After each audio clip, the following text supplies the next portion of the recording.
Right. Hey, folks, how's it going? It's Faz here from Fazlifts. Today, I'm going to talk about how to bulk effectively. So if you like my work and want to support me, please do like, comment, and subscribe. Share this around. It all helps the algorithm. All right. So this video was influenced and sort of inspired by a current client of mine who suggested it would make for a good video. So this current client of mine, before working with me, bulked up and put on some 70 pounds of excess tissue in the search for strength and size. Now, as you can see, I'm going to put up the pictures on this side, I think. The end result didn't look too pretty, and then we stripped him right down. We got him nice and shredded, and now we're in a slow bulk. So I want to talk about some of the principles that we're going to be using to get him actually putting on lean muscle tissue rather than just getting fat. All right, so firstly, big thing is start off lean. In my anecdotal experience, this is really, really important. I know that there's a current debate going on about sort of P ratio. I sit on the side of the fence that starting lean is the way forward. In my anecdotal experience, my work with clients, that always works better. And I think for a range of different reasons. Firstly, I think that it gives you more room to grow. So let's say, for example, you come to me and you're 200 pounds and you're like, okay, Faz, I want to get stronger. Like, all right, great. So can we eat in a surplus? No, but I don't want to get fatter. Like, well, we're kind of stuck. We can't really eat in a surplus. We just have to eat a moderate maintenance amount of food. We can't go up, and then you might get dissatisfied. Well, then you might want to diet, all that kind of stuff. So it's just not worth it. Being lean gives us a runway for growth. I did that recently with a client. We stripped off 30 pounds, and now we're going to slowly make our way back up, all the while adding strength in a surplus. It's a lot easier to gain muscle when you're actually in a surplus. Sure, you can recomposition, of course, but it's a lot easier to gain muscle in a surplus. And for the large majority of you guys who are genetically average, you may as well take all the advantages you can get. So get lean first, and then slowly have a runway where you gain a small, sensible amount of weight, and your body's always in a surplus for like a lovely 3 to 4 months of being in a surplus. That's great for adding muscle and adding strength. Next, generally, you're more energetic when you're leaner. When you're big, you're bloated, you're heavy, you're lethargic. It's just not nice. And also, you're happier with the way you look. That tends to be true no matter who you are. Most people tend to be happy a little bit leaner than on the heavier side. And frankly, the bottom line is you're healthier as well. None of this stuff that we do if we're bulking heavily is particularly healthy. So to actually minimize the impact on our health, I think is a good long-term strategy. Even if you're in your 20s and you don't give a crap about that, really, take it from me. Like, it's important to look after your health. You'll appreciate it when you're older. All right. So firstly, start lean. For those reasons that I've said, I think it's the way forward. Next is the rate of weight gain. Now, I think it should be, for an average size male, we're looking at about 1 kilo a month. For a female, probably about half that. So it's not much, about 2 pounds per month. So we're looking at something like, what is that?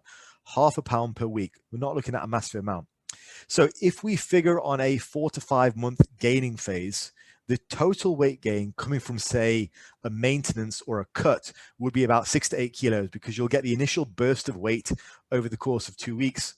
And so let's say we end the cut at, I don't know, 80 kilos, right? And so we're looking to bulk at that stage. We're a nice, lean, shredded 80, and we're looking to bulk. If we bulk for about 4 to 5 months, we may end up at about 88, and that's still fine. That is 4 to 5 months in a surplus, gaining strength every single week. That is a ton of muscle being able to be built, and nice and sensibly minimizing fat gain. And at that stage, you can initiate a mini cut after a short maintenance period, and you're good to go. So that's the rate of weight gain.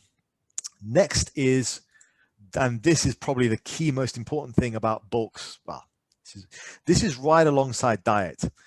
You've got to be in new poundage territory. All right. That's really important. You've got to be hitting new poundages every single week to justify the extra calories. Like, if you're changing routines week in, week out, and you're just always building up in that building phase of training, if you're never actually in new poundage territory, you can't really justify the extra food at that stage. Certainly to bulk. I'm not saying from a moralistic point of view, feel free, go nuts. But if we're talking about bulking here, you can't justify the extra food if you're not in new poundage territory. The ideal situation is you should be hitting new poundages every week or every month, depending on how advanced you are. For a beginner / early stage intermediate, you should be demonstratively getting stronger every single week. for moderate rep ranges in the big compound lifts over time. So you should be able to demonstrate that in your big lifts, your squats, deadlifts, benches, variations of all those, whatever is suited to your body type. You should be demonstrating the ability to get stronger week in, week out, to justify those extra calories, to ensure you're partitioning them to the muscles rather than just gaining fat. Because you will gain fat if you're not actually in new poundage territory. If you're just messing around in the gym, constantly changing your routines, constantly tinkering, you're going to get fat. Now, in the grand scheme of things, the actual routine you follow, so the frequency, the volume, it's fairly unimportant if you're satisfying the criteria of gaining weight sensibly, but also making sure you're in new poundage territory week in, week out. If you're doing that and you're gaining a sensible amount of weight, the majority of it is going to be muscle, bottom line. All right, folks. So to summarize all of the above, I would firstly start lean for a range of different reasons. That's been my experience. That's what I recommend. Secondly, with regards to diet, for an average size male, you're looking at about a kilo per month, about 2 pounds per month. For a female, maybe half that. And then finally, really important, one which is a lot of people neglect, is you've got to be in new poundage territory. You've got to be really working it in the gym, really getting in new poundage territory week in, week out to justify those extra calories, to ensure that they're going to go towards muscle building rather than fat loss.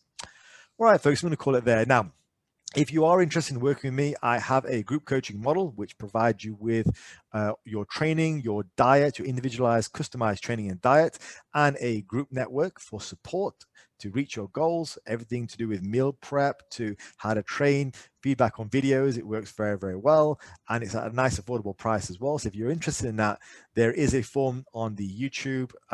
Fill that in and get in touch with me, or just drop me a DM and we can talk. All right, folks, I'll call it there. Hopefully that's been useful. Take care.